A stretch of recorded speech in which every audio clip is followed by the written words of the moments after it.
Aujourd'hui, je voulais vous parler d'un sujet assez important pour moi. Je voulais vous parler du mental. Alors, c'est vrai qu'on parle énormément du mental, mais justement, j'avais envie de parler du mental d'une autre manière. De remettre un petit peu en question l'approche qu'on peut avoir en ce moment dans la spiritualité. En ce moment, on voit vachement le mental d'une manière diabolique. On lutte contre le mental, on essaye de contrôler le mental. Le mental tente de nous tromper. Le mental, en bref, le mental est mauvais en fait. Et je suis pas du tout d'accord avec ça. Et tous les mois que j'ai passés dans ma vie à penser ça, en fait, c'est des mois où je me suis juste écartée de moi-même. Du coup, je me suis dit que c'était vraiment important de partager ça. Pour que vous fassiez pas en fait cette sortie de route qui pourrait vous faire perdre du temps, même si voilà, hein, le temps c'est relatif, mais là où on est maintenant. Donc en ce moment, ce qu'on voit, c'est une vision du mental qui est un peu diabolisée.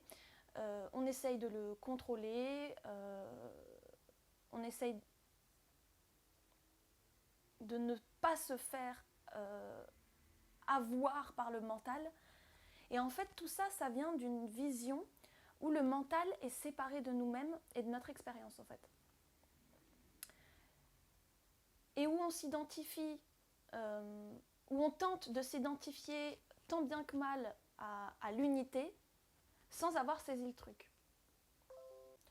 Donc toute cette vision diabolisante du mental, en fait, le souci, c'est que elle nous écarte de nous-mêmes et elle considère que le mental est séparé de nous, puisqu'à ce moment-là, on s'identifie à notre essence, sans avoir forcément reconnecté pleinement avec notre essence. Et c'est normal, parce que notre essence, elle est unité, et que l'expérience qu'on est venu faire, elle est partielle.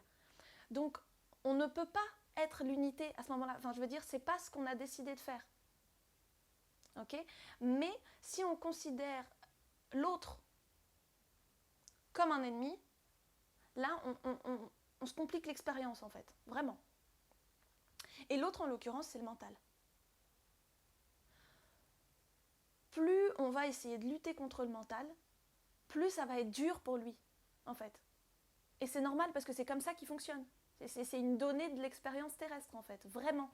Et c'est important de la prendre en compte. Le mental, il est là pour nous aider. Vous seriez incapable d'utiliser un smartphone sans votre mental. Et ça, il faut s'en souvenir, il faut le remercier pour ça. Si c'est une part de vous, alors honorez-la réellement. On honore notre divin féminin, notre divin masculin, on honore notre kundalini, on honore tellement d'énergie en nous, mais le mental, non. Pourquoi ? En fait, le mental, c'est la même chose. C'est une énergie qui est en nous et avec laquelle on fait corps durant cette expérience. On fait cette expérience en équipe avec notre mental. Okay ? Donc si on commence à s'embrouiller avec lui, ça ne va pas le faire. En fait, on va juste faire de notre vie un enfer. Ça va être très compliqué, en fait, on va rencontrer plein d'obstacles, on va se mettre plein d'obstacles nous-mêmes, alors que si on se dit, ok, mental, tu es dans mon équipe, mais je sens quand même que on ne réfléchit pas tout à fait pareil.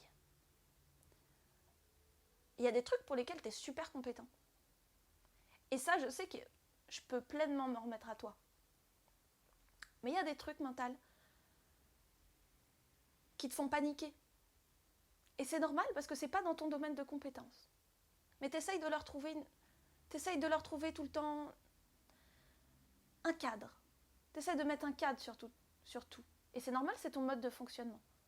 Mais là, c'est une situation où le cadre ne fonctionne pas. Le cadre n'est pas adéquat pour évaluer de cette situation. Donc mental, s'il te plaît, laisse-moi faire. Ça va bien se passer, t'inquiète pas. Et on en reparle après. On en reparle après. Et sincèrement, quand je ressens en moi cette dissociation-là, c'est comme ça que je parle à mon mental. Et en fait, tout de suite, il n'y a plus de soucis. C'est-à-dire que le mental, il se calme, il a compris en fait, parce qu'il a eu une explication avec son type son moyen de communication à lui, c'est-à-dire des mots, et les mots, les phrases, quelque chose de mental. Voilà, je détaillerai dans une autre vidéo parce que si je détaille, ça va être un peu trop long là. Qu'est-ce que je voulais dire d'autre? Je crois que c'est à peu près bon pour cette vidéo-là.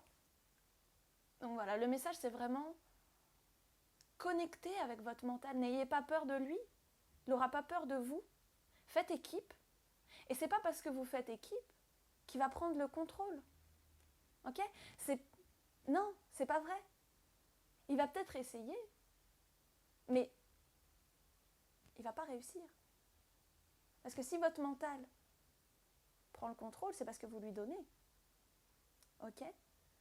Donc choisissez de lui donner pour des choses pour lesquelles il est compétent. Ok? Faites connaissance un peu avec lui, intérieurement.